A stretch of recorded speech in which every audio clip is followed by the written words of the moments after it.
Баршаңызға сәлем. Бүгін сіздермен тұздалған қытырлақ қияр жабамыз. Мен көрсеткен әдіспен жауып көріңіздер. Банкаларыңыз атылмайды, қиярларыңыз қытырлақ болып тұрады. Ең бірінші қиярларды осындай қолданылмаған таза губкамен жақсылап жуып аламыз.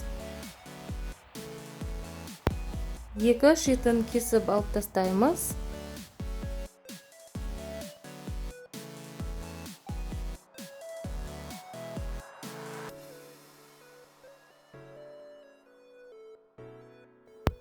Сосын таза суға тағы бір жуып аламыз.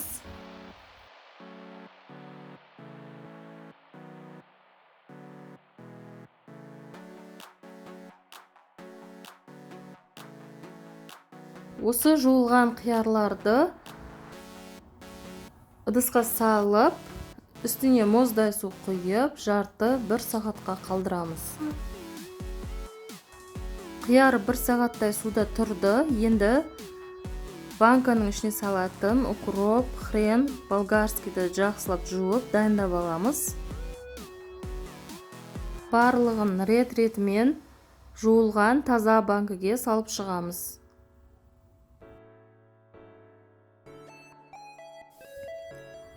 Укроп саламыз, хрен саламыз, болгарскийді саламыз, чеснок, қарабұрыш барлығын салып аламыз.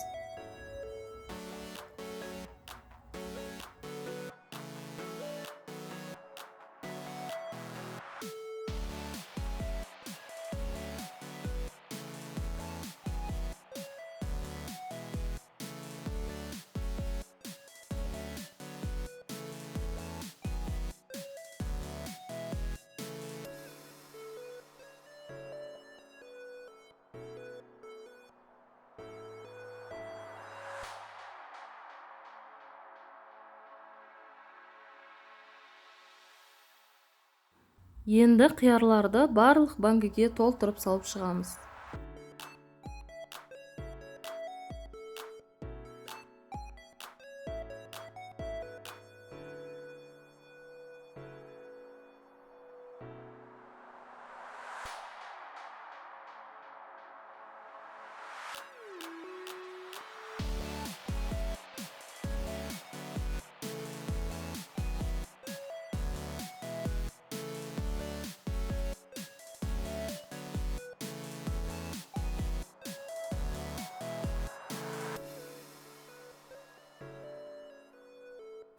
Барлығын салып алдым. Енді осының үстінен қайнап тұрған су құйып, қақпағын жауып, жарты сағатқа қалдырамыз.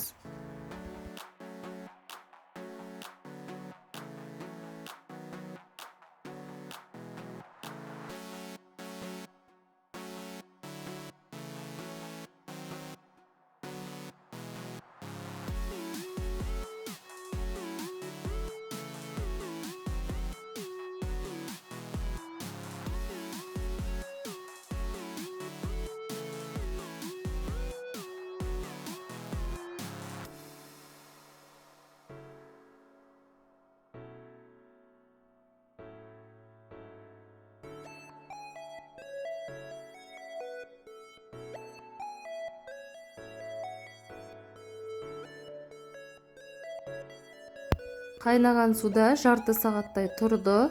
Енді ішіндегі суын төгіп тастаймыз.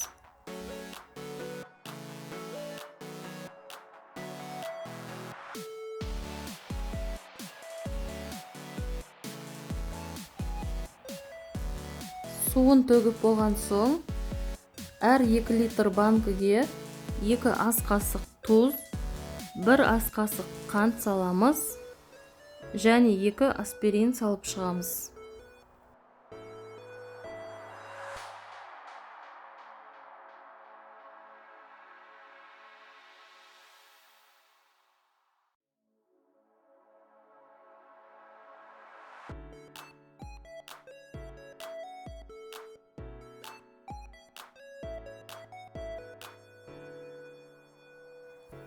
Осының үстінен тағы да қайнап тұрған су құйып, банкілерімізді жауып тастаймыз.